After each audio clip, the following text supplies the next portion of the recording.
একান্ত কাম্য।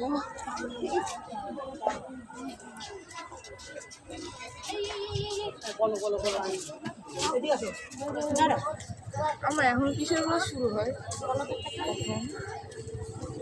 না, যারা আগে পড়াশোনা করে ওদের ক্লাস শুরু হচ্ছে।